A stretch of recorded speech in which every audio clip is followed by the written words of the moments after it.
awareness on plant genetic resources and suitable biotechnologies for its conservation, which organized in cooperation with of the Faculty of Agriculture and Food Security Center. And in this occasion, may I invite Associate Professor Dr. Vishukit to give the welcome address to all participants, please.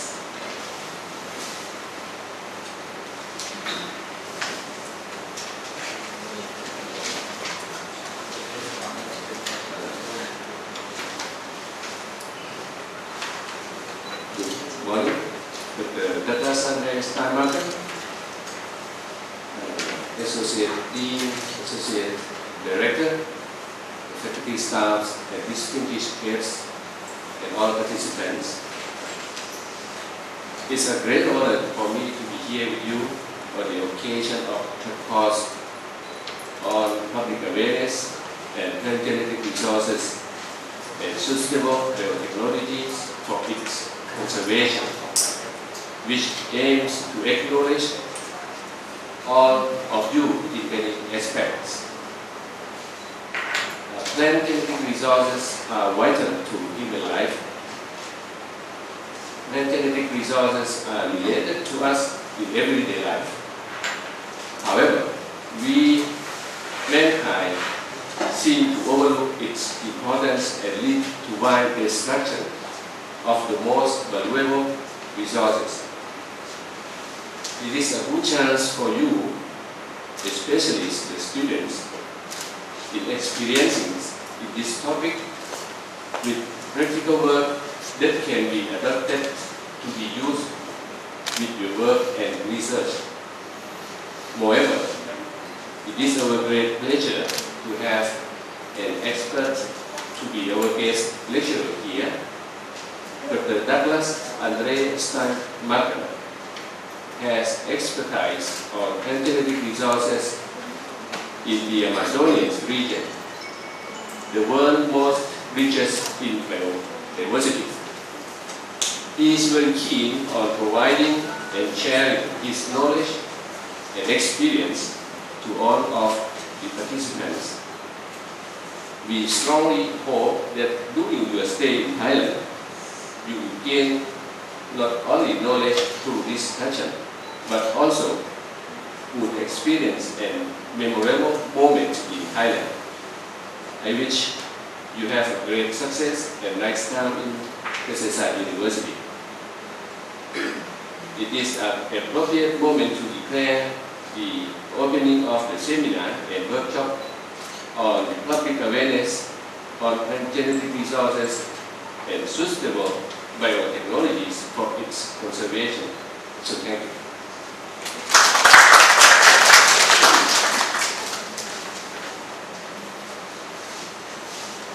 And now may I invite Associate Professor Dr. Vipul Tongratanamintikul, the Regional Coordinator of Food Security Center, to give some welcome words to all participants.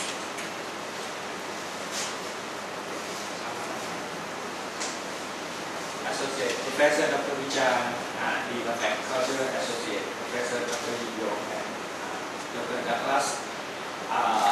As a Regional Coordinator of Food Security Center, I would like to welcome all of you participants and also Dr. Douglas to Thailand. Okay. I believe this is your first time in Thailand. So I hope you will enjoy your stay here. And because he has to fly a long way from Brazil to here, I hope all of you will be work very hard to study these topics. Food Security Center, I believe that I already distributed this brochure to all of you. You can see that Food Security Center is one of the center of excellence at University of Copenhagen, and Kesesa University was lucky to be one of the strategic partners, and I was appointed to be regional coordinator for Asia. If you look through this brochure, you will see that the program itself covers at least 3 regions: Asia, Latin America and Africa. But of course, University of Hohenheim in Germany is the main center. Our activity will cover several things, and if you are interested, you can look at the website and you will see that we will have scholarship, both full-time and also part-time. What I mean full-time is spend 36 months or 3 years at University of Hohenheim for PhD program. And some part-time is mean that you can spend about 3 months at University of Hohenheim for doing some research. That we call south to north. When I say south, it doesn't mean that we have to come from the southern part of the world, but it means that south in developing country will go to Germany, to University of Hohenheim for 3 months. But also at the same time, we have the scholarship in the type that we call south-south. You can apply for the scholarship to study or do some research in some other country. But first of all, you have to pass all the requirements to get that. Okay. Please go to the website and see that so you can have a chance to get scholarship. And the other two activities that we have, one is of course just like this, it's a short course. We will invite lecturers from abroad, usually from these three regions. This year we are lucky that we have Dr. Abbas here, that he can share his expertise to all of you. And the other one is what we call regional workshop or seminar. This year, towards the end of the year, probably about October, we will have one workshop. We call it, it's about urban agriculture. But that workshop, mainly FSC or Food Security Center will sponsor 9 participants from abroad and 1 lecturer or 1 facilitator to come to organize that workshop. But of course, when we organize a workshop here in Thailand, all you are welcome to attend the workshop. Part that is open to public. But when they come to the part that we need some people to focus on some subject, we probably have to leave you out. But the last year we have one workshop organized between Faculty of Agriculture and Faculty of Agroindustry about food safety and food system. So this year is about urban agriculture. So I hope all of you will be able to participate in that workshop also. And this type of activity will continue for the next 2 years also. So if you are interested, please try to look for the information on the FSC website and also for the website of International Study Center. Okay. So again, welcome to this short course, and I hope you enjoy it and make sure that you study hard, because he is one of the expertise, one of the experts, and he has fly a long way to Thailand. So please enjoy yourself. Thank you. Thank you very much. And now I'd like to invite Associate Professor Dr. Yingdong Paisuk Santiwattana to say some words on crop diversity in Thailand. Please.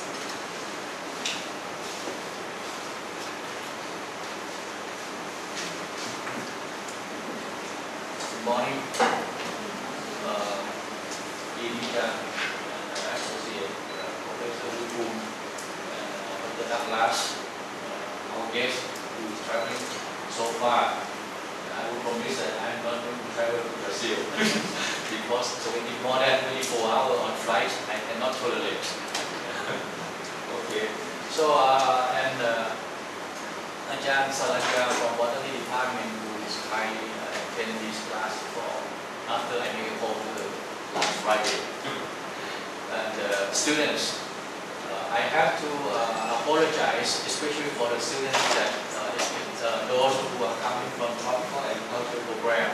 Since in the past we don't have such much activity on the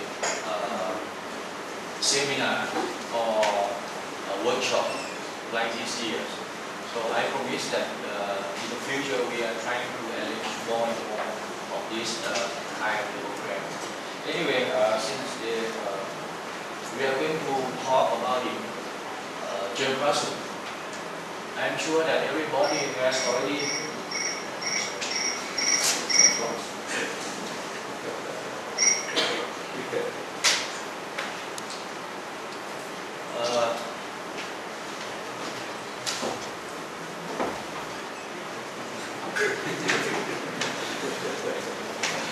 sorry for that.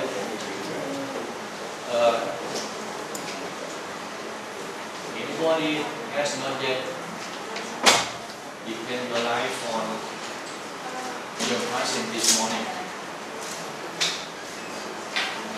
That's why it means that you have not yet had your breakfast. Because the plant germ plasm or the genetic resource is providing you, the first thing is the food. The second thing is medicine. And also you have to have the housing, which mostly in old time is made of wood. Even now you use a lot of energy, it's coming from fossil, also coming from the wood. But we are going to run out of that kind of the source. So we have to come back to the green technology, to the renewable energies. And the only source that we can rely on is the plants. So human life is related to plant genetic resource in every day. You cannot avoid it, starting from your first meals until the end of your life. Sometimes in some days, in some place, even to burn up your body, still you need to use the energy from woods. Okay. So I hope that as the Dean mentioned already, that we are so close to the utilization of the genetic resource. See that we are too much close to it, so we never see the importance of that things. We tend to destroy all those genetic resources without knowing it. Even it has the potential for future use. I have the example that many times that we claim in Thailand, in the case of Thailand, we claim that the Japanese is stolen or steal our plants and produce the drugs, and then Thai people buy the new drug from Japan, but they use the genetic resource from Thailand. But how can we claim that? You never know, you never pay attention to your own resource. You never try to study your own resource without knowing its potentials. You never have any good impression on that genetic resource. So what we do, we buy the glyphosate from China. You know glyphosate, several results. We import the glyphosate from China. We spray on our genetic resource without knowing its potential. So you lost two. One is you lost money, and you are so stupid to destroy your own resource. What I would like to emphasize is that you have to come back and look at your own resource, not just looking at the other resource or exotic genetic resource. Because sometimes when you grow some plants of exotic origins, and now the world is, they try to protect themselves, and in each country they try to protect their own genetic resource. For example, we plant the rubber trees here. Rubber tree is originated in Brazil. Once you have the problem with some kind of disease, it's very difficult to get the germ plasm to grow your trees here, and it takes time. But if you have your own genetic resource here, it would be far more easy. to fight with those kind of problems.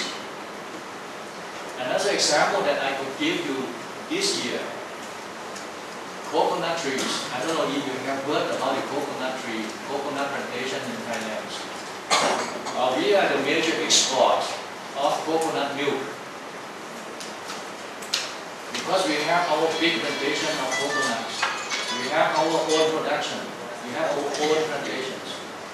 We need not to import the raw material from outside.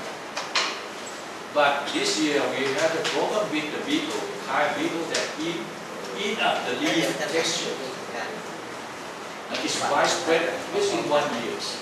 Now we have to import the coconut fruits from Vietnam, from the Philippines, from Hawaii. Because all those trees have been killed or nearly killed within 1 year. This is the example of that. If we have our genetic resource in hands, we may be able to use that type of thing to solve the problem quickly.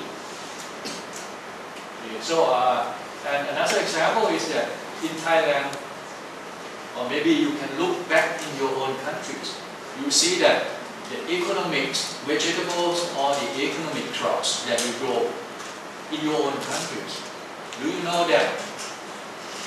I would say that more than 50% is originated outside your countries. I mean, their original lands. I don't know where is your home countries, but I can give you example for Thailand. We have cassava, we have rubber trees, we have pineapple, we have palm oil. Those are the major industrial crops of Thailand. We have also sugarcane, we have rice. Among these, only rice and sugarcane that's originated in Thailand. The rest is coming from outside the countries. This means that when we have the problems, if we don't have that genetic resource of use the plant from exotic, then it will be more difficult for us to solve the problem once it's happening. Another example that I can give you is we eat a lot of vegetables in Thailand, but when you go to the modern, they are always not originated in Thailand. You see, Thai people eat a lot of chili in everyday life. I would say that if there is no chili, it's not Thai food. Do you know how many years that chili entered this kingdom? It's only less than 300 years before. It's coming during the colonial period by colonizer from the West, and from French, from Portuguese, from Holanda. It's just coming in that period. And we accept that in our culture very quick. I don't know how they eat, but so far, Dr. Douglas, he didn't eat a lot of chili. He coming from the homeland of Chile, but we eat too much chili already. And we have a lot of problem or disease of the chilies. We need a lot of genetic resource to improve our chili, to maybe the hottest one, or the sweet chilies, or those that can resist anthracnose problems, some disease. But what can you do if you don't have the genetic resource in your hand? How can you improve it? So I think I'm not going to talk a lot more. I can give this kind of sample for the whole days. But Dr. Douglas is going to give his experience, going to share the experience of his work in Brazil.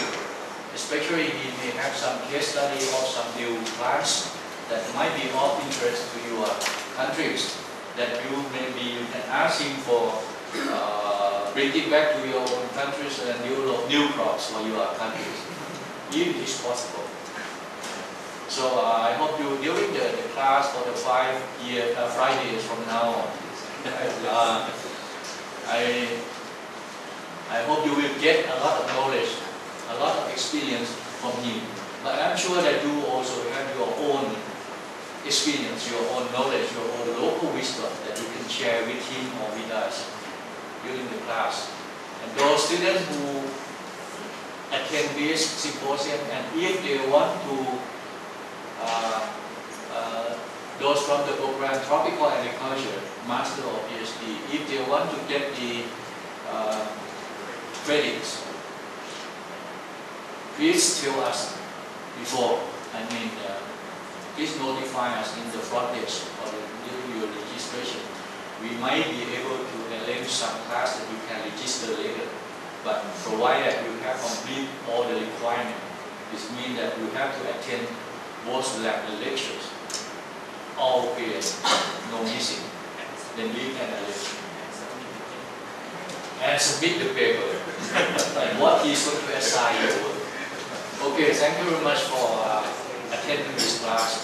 And please be aware that within the next few months, we are going to have some lectures going on related to genetic resource and also the sustainable agriculture. 2 more lectures will come. Please just try to follow up our advertisement on the boards or on the websites. Thank you very much.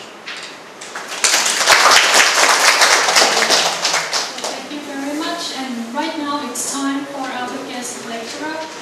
Please welcome Dr. Douglas Steinmaker to share his knowledge to all of us. And to start with, why food security is an issue and the presentation of the program. Please welcome.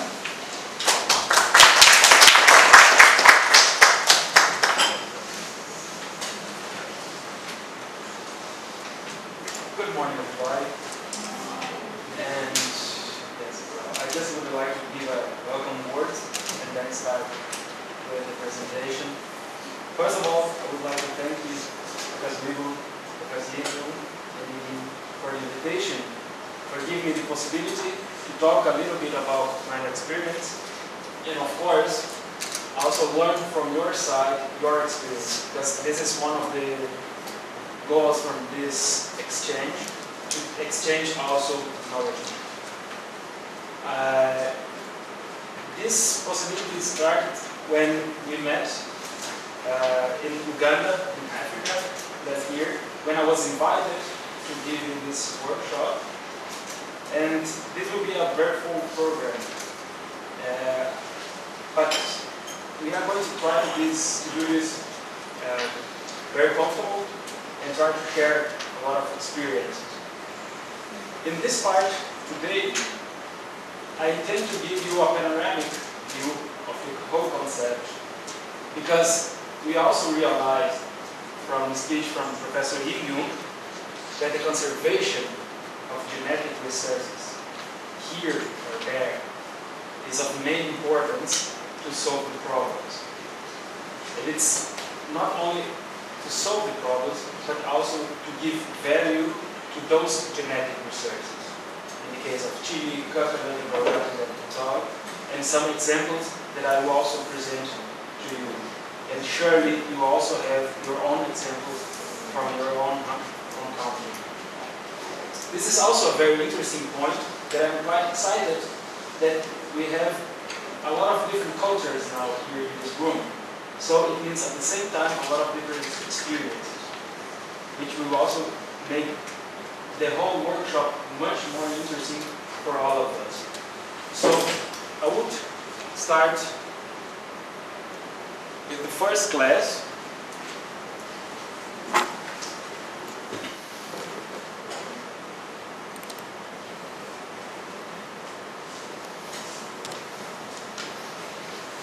On this program,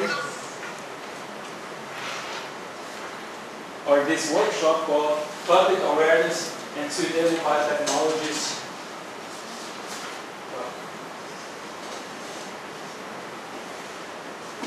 In this workshop, Public Awareness on Genetic Resources and Suitable Biotechnologies for its Conservation. Because I believe that the whole problematic was already, well, a pinpoint on the problematic was already presented by Professor Wingu. And at the moment, I have also a position in a graduate program in Brazil on plant genetic resources. So we have a whole team working on this subject in Brazil, developing those technologies for the conservation, but also evaluation different aspects on genetic resources. And well, this is my address, but we are surely going to have it later, and my email address. So I would like to put it out the first time that you can contact me at any time as you wish. But in this first part of the lecture,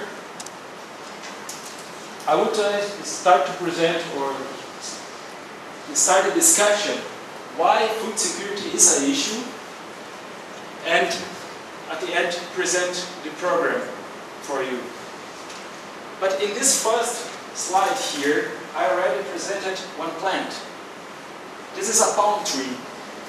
And I would like to know from the audience, who of you already heard about peach palm, Bactris cassipes, beside now Professor Livian? Have every one of you already heard about peach palm? No. Great. This is what I expected.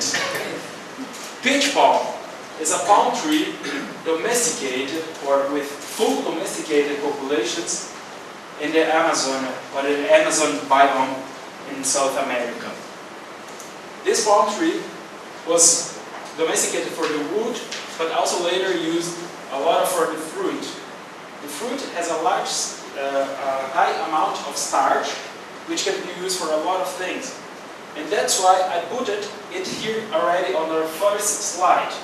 The plant, the use of this plant, and also here what I'm working with, which is the use of biotechnology for the conservation, and try to understand those steps. So we have here a protocol for somatic embryogenesis, which we are going to discuss during this, and some physiological aspects. Those pictures here then represent more or less what we are going to do in this workshop. We are going to see some example of plants. We are going to see some example of use of those plants and the biotechnology for conservation. And this concept will surely fit for a lot of plants that you also have experience with.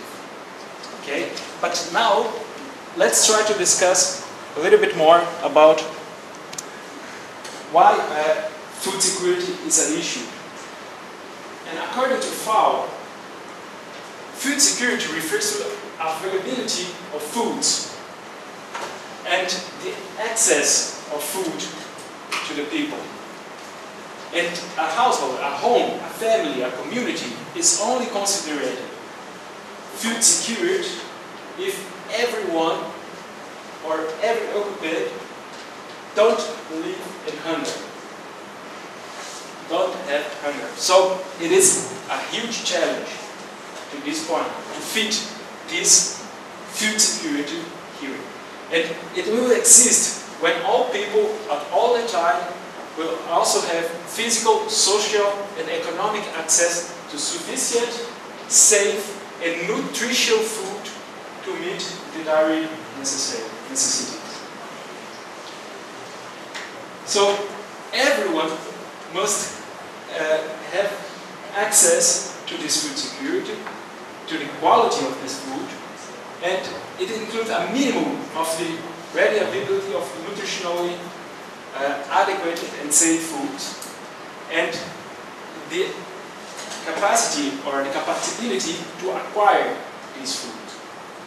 Those 2 points are very important for the concept of food security. First of all, it's the possibility to have it, or the possibility to have access to it. Because now, actually, the official data from 2003, around 900 million people was suffering from extreme poverty and hunger. And 2 billion people doesn't have the food security due to these different degrees of poverty, don't have food security, are going to problem because of the access or the capacity to buy food. And this was in 2003, so 8 years from now. And 6 million children die of hunger every day. So it makes the food security worldwide a huge problem. And I came here to give a little bit of my expertise on this point. But as you see now from the beginning, it is a huge discussion and it is a big issue worldwide that all of us must be worried about.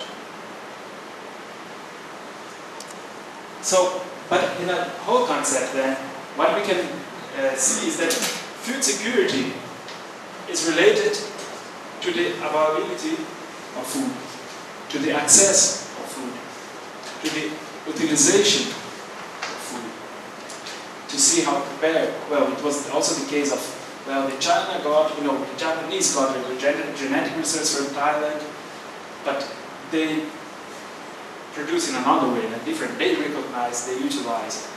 There is a lot of discussion behind this.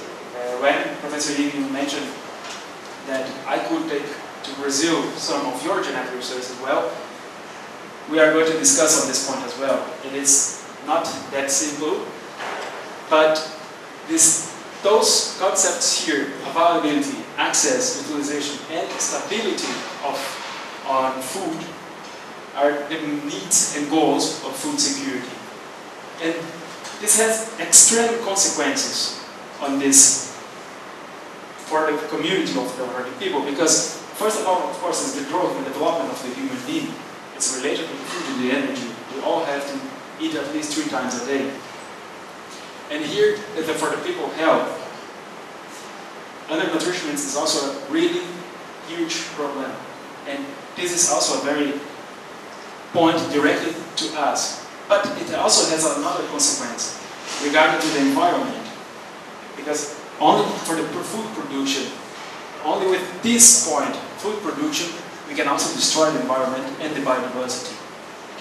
So we have to be careful on our decision, how we are going to do to meet these needs and goals. And that's why we are going to also to discuss a little bit more about suitable biotechnologies.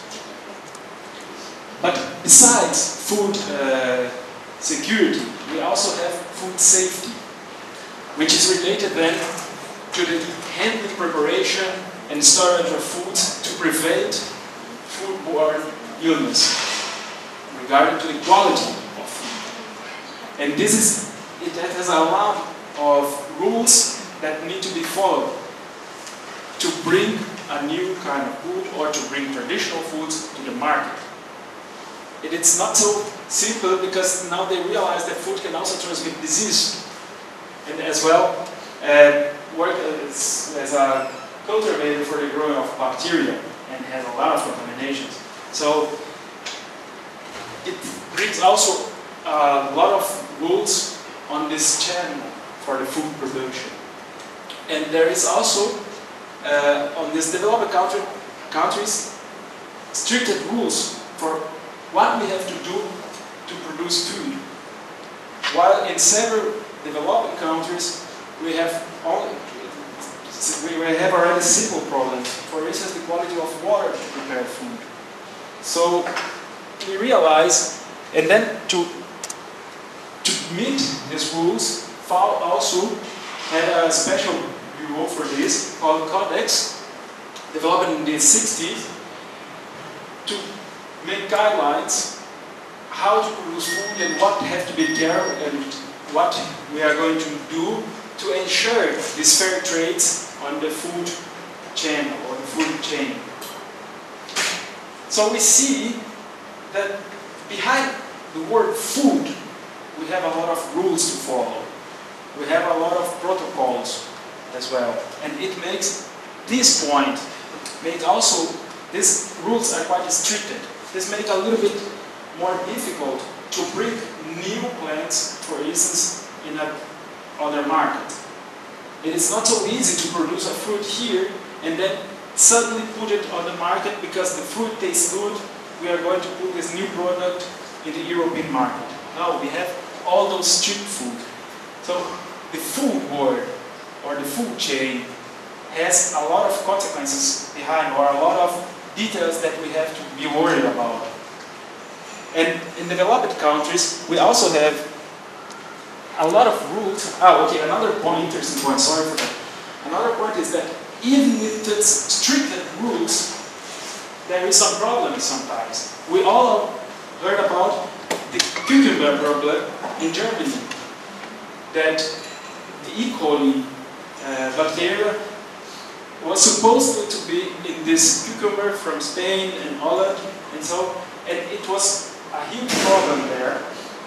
Some people died about this, and there was also political problems. We all saw this image of the ministry from Spain eating cucumber to say, no, we don't have a problem. But the first reaction in the market, here it is a market in North Germany, was remove most of the products from the market. It was a very quick answer. It crashed a lot of producers because of the strict rules. And at the end, they discovered that it was on the munding. It was not cucumber. And it was even not well proved. So, but here, when they saw that it may have a problem there, they removed everything from the market. And we see that, so the market, the food chain, is very, very controlled and protocoled, that there is some developed countries that suggest, that make also guidelines for what you have to eat a day, related now to the food security part. What will be interesting, a guideline here for 2010, for the Americans in this case, what they should eat. They suggest, well, you have to, 1 part of vegetable, 1 part grains, protein, fruits, milk products here. So they even have a website, choosemyplate.org. So, a lot of rules. And this is strictly, but even in this case here, this is quite interesting, because even if this market is to become true, they also need access to biodiversity. They will also need to find out equilibrium between vegetable fruits and so on. And they don't want to eat lettuce every day. They will also, therefore, need to have better quality and use of different fruits, plants, and vegetables. That's why even for developed countries, food security is also a problem. For the access and the use of different plants and so on. But we also have to say that in this case here, this program was made especially because of unbalanced malnourishment.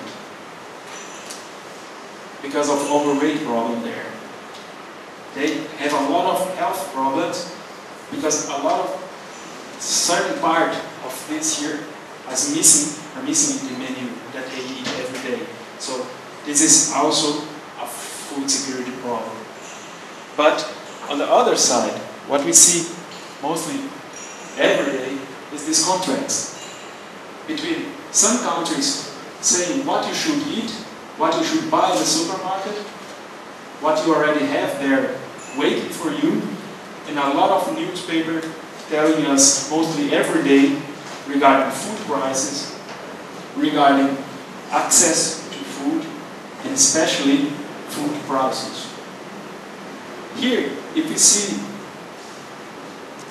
the food prices, according also to FAO, there is a problem I've never seen before. Since 2004, food prices are continually increasing. We had here a problematic, the worldwide crisis. And the food prices, and also regarding to the production of food for other things, for instance, ethanol, increased very high. They had a very high increase on the food price. But here, the price that we are seeing nowadays, are never seen before, and we not heard about any kind of food, worldwide crisis. But even taking off these peaks, we continually see that since 2004, it is growing. So remember that food security is also related to the possibility to acquire food. Another point is our growing population. Also continues growing in a never-seen scale, and it's expected here 10 billion in 2050. And one point is that also developing countries are increasing very fast.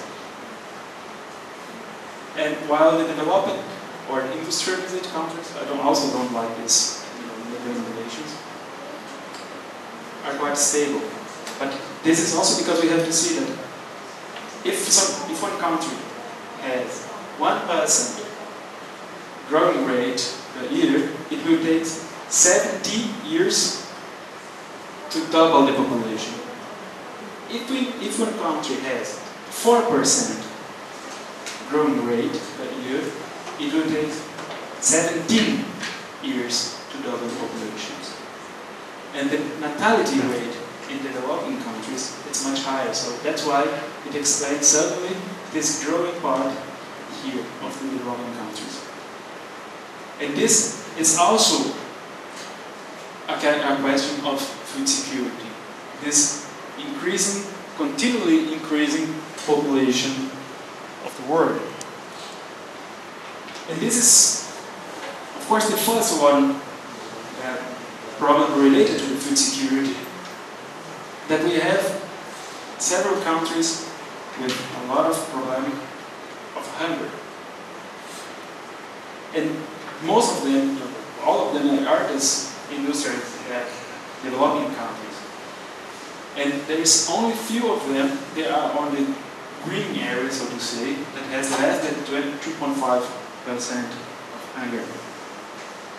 So those three aspects that I mentioned, food prices, growing population, and the already established hunger rate worldwide, made food security a big issue for all of us. How to give food for all those people, and what can we do? Surely, respecting that point related to the biodiversity, as I mentioned before. So that's why we intend to discuss here, because this panorama made give us the 10 top challenges for the next years. First of all, it's energy.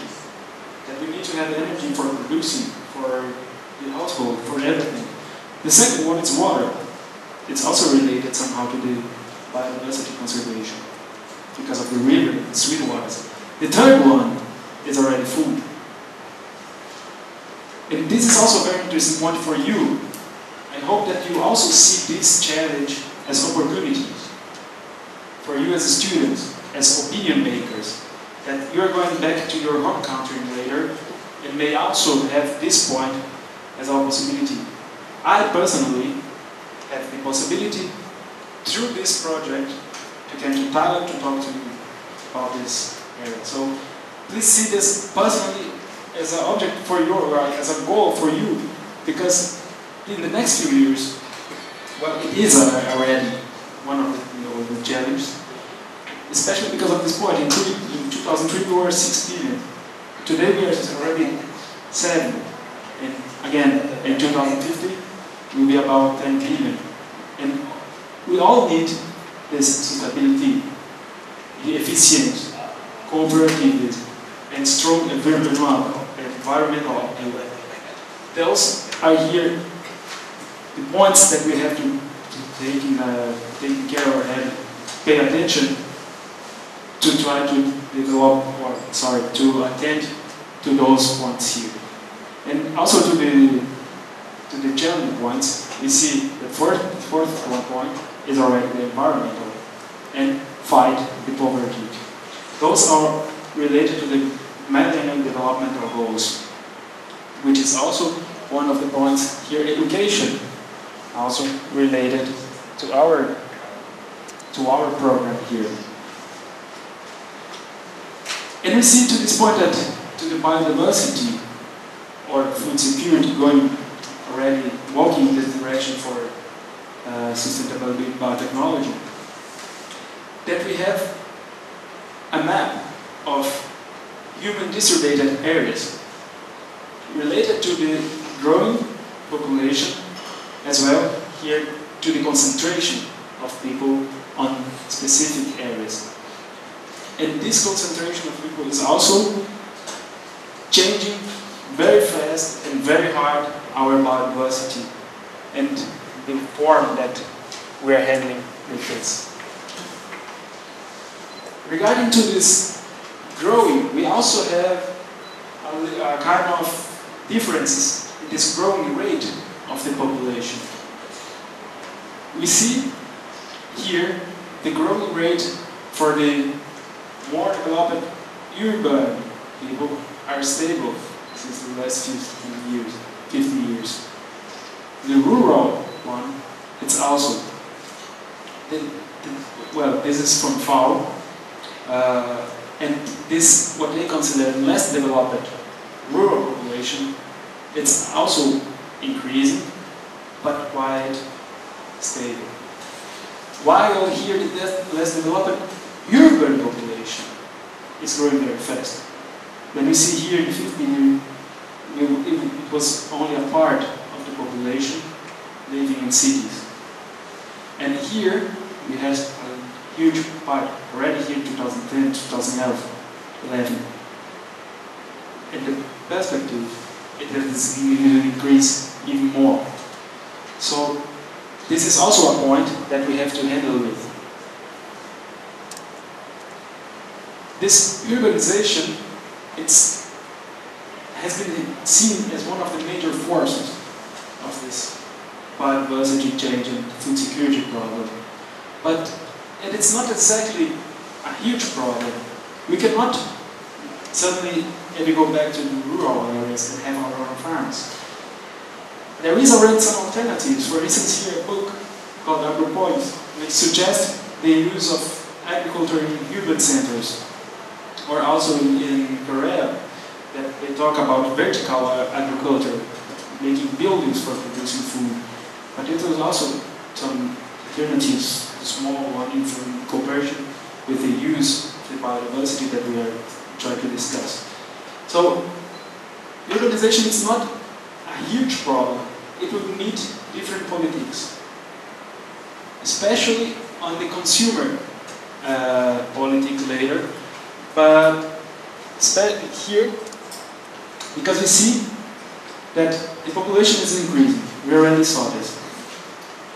The human population is also increasing very sharp. And now look at here a symbol for the urbanization, McDonald's. It's also increasing very fast. And they don't even have good sandwiches. So the problem is that this urbanization, this point, this modern society here is based on continuous economic growth, capitalism. And another big problem of this society is that we are losing our relationship to nature, to biodiversity. We have to have clear that food doesn't grow in supermarkets. And McDonald's doesn't have nice sandwiches. And that's why this is one of the big problems. This relationship to the nature, to the value of it. That's why we have to see, to try to recognize it and put it in the consumer mind, that this would be one of the points. Because otherwise, we are going to have a lot of pressure. We have already a lot of pressure. This is the ecological footprint that you can find on www.footprintnetwork.org. And it shows here the biocapacity of each area. And what is already used, taking in consideration the consuming pattern of the people and the life quality. So we see that most of the countries or most of the regions are already on the limit or far away from it. We already extrapolated here the area, the hectare that one person needs to give them the the standards of life quality that they need for food, fuels, and other services that the biodiversity. Here we are in Latin America. We have some possibility to increase, but we are going to see also some points that the direction that it's going should be reconsidered. And if you see it in a map, we have the same point here, when some community or some countries are already in a very red area. So they must rethink the consume pattern. Others are in the yellow area where it could be, well, let's see, also change in a better way. And one point here in my personal country, it's not that we have a different consume style. We just have a huge country with a lot of area, but we have to also change some points there. So it doesn't make the whole, we also have a lot of McDonald's there. But we also have to change, and this is one of the main points regarded. In all this panorama, all this pressure, the human disturbance map that I showed you before, and also this ecological footprint, has made that for 100 years the extinction of species increased also very sharply. So some researchers consider that we are living now another cycle of mass extinction, because this time caused by our behavior, that our species is removed or eliminating a lot of other species.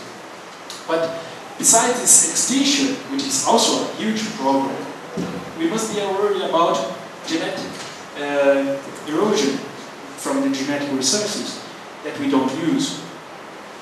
So it is also not only at the species level that we are losing, but also how to use this plant and the traditional acknowledgement associated to this species, how to prepare, how to cultivate it.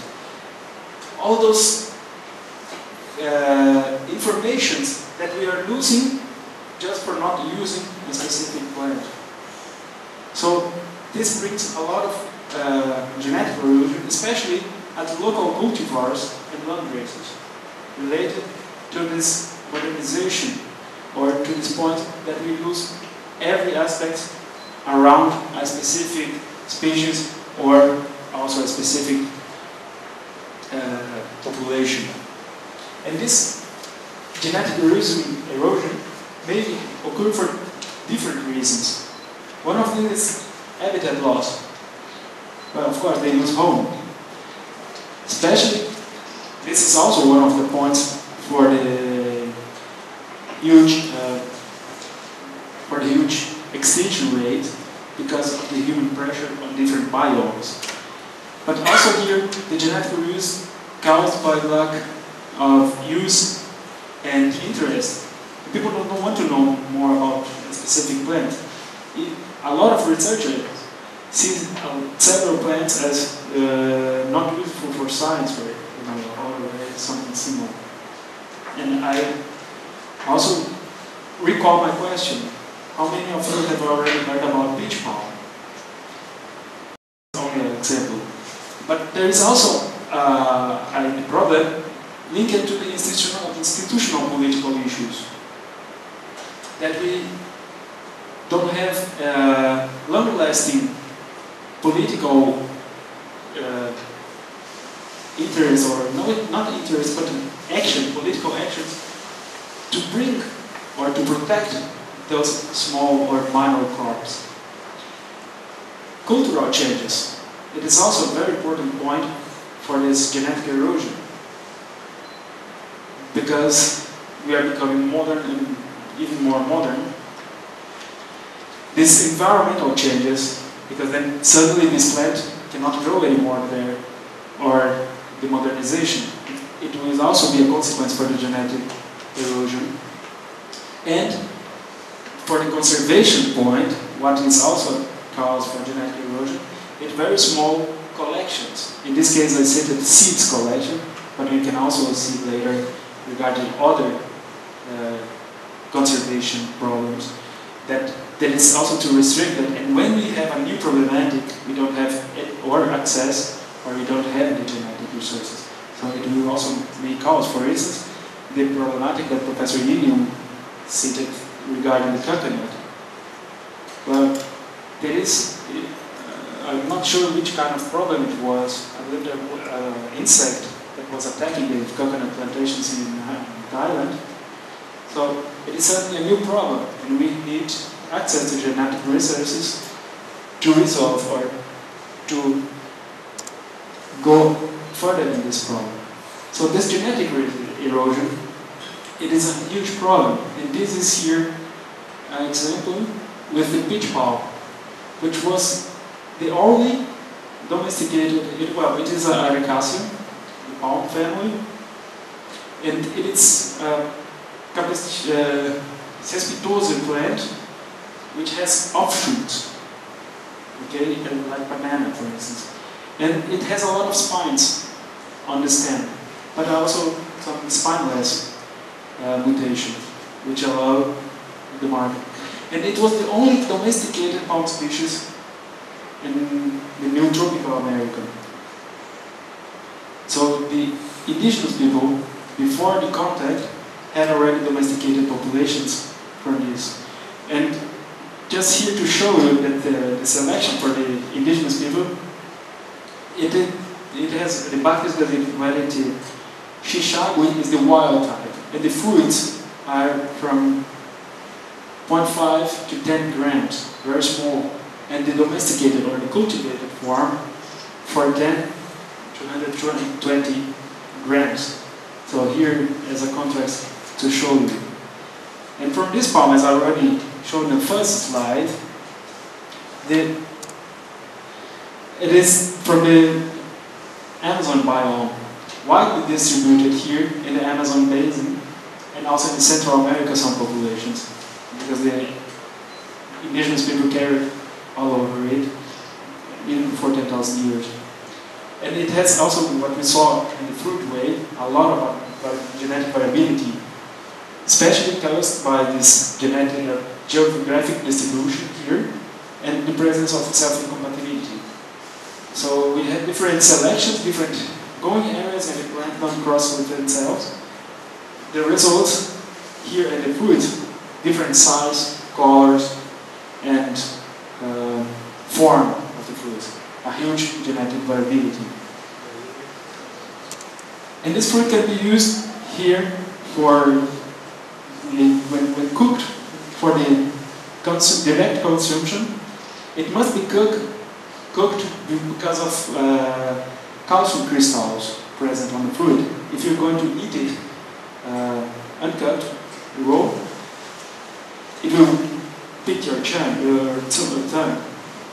So you have to cook to destroy these crystals, and then you can cook, and it's cooked in salty water, what is also not so common for fruits. In salty waters, it has a large amount of starch, and it can also be used to prepare of soups, for instance, or also bread. And there is some small initiatives now for the production of glass fluids. But even with all those aspects here, in 2004, the most important researchers on this plant wrote a paper called "Why Extensive Research." It was extensive, it's 25 years research on this species did not promote the use of peach palm in Latin. So we know the advantage of this palm tree, we know all the benefits, but we still have only a very small market for this palm, for this fruit there. And we are going to discuss some points on this. And I would like just to leave this question open for you, but this is only one example. You can also start to think about your own home country, because we surely have several other similar cases where a lot of research or a lot of potential is being seen, but very few results was brought about. And we are going to start to discuss about this. And I already also heard about Professor Ying that next week, a professor, not a scientific stuff, it's coming from Hawaii, also to give a talk for the farm to the market. It will be also very interesting to this point, and I would also strongly suggest you to take, because this is one of the points related to the food security. And as we saw, we have a war to feed, and we need a lot of genetic resources to this point. Because now the new data show that 1 billion people are currently living in misery. Not only with hunger, but out of very few life quality. And 4 billion people are living without a decent lifestyle. So our group here in this room can be also considered very selected. We're also on the top of the top, sitting and talking about it. But with a huge problematic. Regarding to the ecological footprint, what we can still do, there was a couple of researchers that showed that the capacity for our planet would be regarded to 1 to 2 billion people, without, with all the human beings having a decent lifestyle. And also without paying for the ecosystem service, without paying for rain conservation, and also without biodiversity extension. But we are already far away from this data. And there is also another group that said that no, we can still grow a little bit more. We can go to 9.2 billion. This will be according to ONU. It's very possible that the truth is in somewhere between. But the aspect from ONU is, well, they suggest this number here, especially based on the use of different technologies to achieve 9 billion inhabitants on the world with a good life quality. Well, this may be true, because the idea is to make that this small part here will also increase here. And then the less developed rural will also change, that the more developed, the lesser developed will become more developed. This is the idea behind this projection from ONU, to use more technologies. And we have to be careful about this, because in the 70s we had also this so-called Green Revolution. And in some cases here, it is a report from 2003, from Nature, from 99, where they show that rice had also a peak of production using this Green Revolution, using herbicides. But then, turn it back. The same with wheat. This is also all in developing countries' data. The same with wheat. We had a standard, we came with a new technology, used this technology, and now get back to the same value as before. But we still continue to use this technology. And here, the same problem with maize. So those crops are increasing because we are increasing the cultivated area. We still have this food, well, we still have increasing production of wheat, rice, and so on, because we are increasing the area, but not increasing productivity. But here in Latin America, for wheat, for instance, we are near the 100% where we can cultivate it. We don't have more towards to cultivate it, to produce. So cassava has a huge potential, but it's less used. The other crops, we are already saturated the possibility, and this is a data from 2003. And so it means that if you go to this technology, we have to be careful. Because usually, using new technologies, we have this new product developed, we are going to apply this and have an increase on the productivity. But later, this is an example using pesticides. Later, some insects may become resistant, and then we have to apply new product, and then the insect will be more resistant, and then you have to apply more and more. So until this insect become uncontrollable, and then you have to develop a new product, and you start here again. That's why I specifically put on our title, suitable biotechnologies. It is not every kind of biotechnology that will solve the food security problem. Because otherwise, we are going to have this as a picture of the world. Is this what we want to have? Not exactly, I believe. Because this will be too dramatic. But unfortunately, this is the Amazon bio cultivated with soybeans. So, if we are going to do what we are doing, we are going to this direction. That's why we need to use and be aware of suitable biotechnology, and not think that every kind of technology will just solve the problem. So, and now I would like to put what is suitable biotechnology. And I put here 4 points that this technology must be adequate and equivalent to the technically and scientifically development of the country when it's being used. We saw the problematic with cucumber in Germany. And in this case, one day after they discovered the problematic, all the consumers were already aware. Most of the products were removed from the market. And the reaction to that problem was very fast.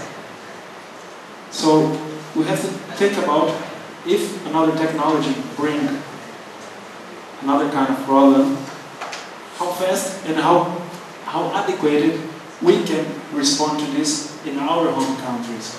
So to not simply adopt different technologies without knowing the consequences of it. It is also important to propitiate, this technology must propitiate measurable benefits for the final user. To not go inside of this spiral, viciously technology-dependent manner. It must be also safer or safety for the environmental. We have already a lot of pressure on our environmental. And this must be also socially adequate and economically and culturally acceptable in these specific countries. When we have a technology that can answer those points here, you can also think that it is a suitable biotechnology for handling with this food security problem. Another problem is that most of us live in a tropical country. And how can we do this with the food security problem it is a challenge because there is no established model. It is new for everyone on the world. The tropical, because one point is there is no tropical country worldwide, well, with a full development status. There is also no nation that had a success with a forest-based economy. So it seems that the pressure on the environmental is so big, and we don't have any kind of model how to get out of it. And that's why we need to know, we need to develop together the way out of it. Especially because the human being is not made to handle with complex and new systems. Because there is a lot of factors playing on this, not only biological factors, but also the political factors behind it. And that's why this South-South interaction, which is now, for instance, being promoted by the Food Security Center, it's very interesting. Because it was also for this South-South interaction can become one of the major instruments for achieving those goals, those challenges that I put before. And this is also agreed by the United Nations, sorry, that those kind of cooperation or cooperative work would be very interesting. And exactly to this point, I am here and you are here to increase the South-South cooperation, to get out or try to solve our own way those problems. And also on the education part, there was a report from FAO from 2010. They recognized that one of the major problems is the lack of investment on staff development, on researchers, on lecturers, and so on. Because there is, of course, they recognize that there is a lack of information on biological resources. We need to know which plants, how to use, how to conserve. But it is also relatively little investment in the personal skills. And that's why we're going to make this workshop this week. This will be my very small collaboration to exactly this point here, to try to discuss with you the use of those sustainable technology involved in the research, information, and we need to change also this point. That's why I mentioned before that this workshop and this research line may be also an opportunity for you all. So now, the program that we are going to go through this week is this here related to the food security that I just finished now. And to give you a wider view of the biodiversity problem, we are going to discuss, after the coffee break, a little bit of biodiversity and genetic resources. I call it as a panoramic view to show everything, not everything, but to give my collaboration on this point. And later, afternoon, we're going to discuss a little bit more on those aspects here, and start with the question: public awareness on plant genetic resources. What it does mean and what it does matter. And tomorrow, we are going to discuss a little bit about ex situ conservation, the different approaches, especially linked or using seeds, which are the standard, and then going through this suitable biotechnology for plant conservation and use, where I do have more expertise on this point. And there is here a small change regarding the previous program, where we are going to the practical work already tomorrow in the afternoon to prepare some culture aid and have the first impressions to this technology, plant tissue culture. And then we're going to discuss the background of plantation culture in vitro storage. And I'm back to the lab to see some sunlight embryos that I brought also from Brazil. And then start to talk about synthetic seeds and advanced tissue culture system. And here I would specifically like to give a talk regarding the state of art and the in vitro multiplication of pitch palm. To give you a concrete example of what I am working with and what can it be used or incorporated in different conservation or breeding or using programs. And then later again to the laboratory in the afternoon to see some bioreactors and make some specific and making some synthetic seeds in the lab. And on Friday we're going to talk about cryopreservation in the morning, then having the closing ceremony. Of course I want to take a picture with all of you.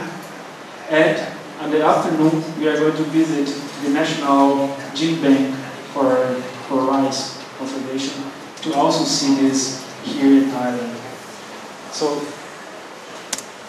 then, at the end of the program, that is the paper part or the publication that they mentioned before.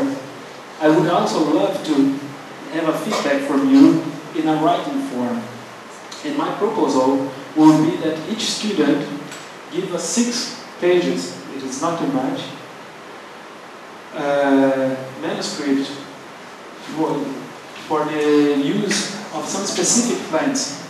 We suggested here Thailand or even Burma biome. But as now we have a very international audience, you can also get some examples or some species from your home countries that you could also describe some related plant and the description of this plant, the use, and the problematic and the possible conservation strategy. Of course, this conservation strategy we are going to discuss during this workshop, but you could also be aware about which plant and start to think about your own, what plant that you are interested with to work with. And our proposal will be that we leave this within 2 weeks after the workshop to Professor Lee Boon, start Inyo and then to have an impression also, and also a possibility to exchanges. So, thank you very much for this time.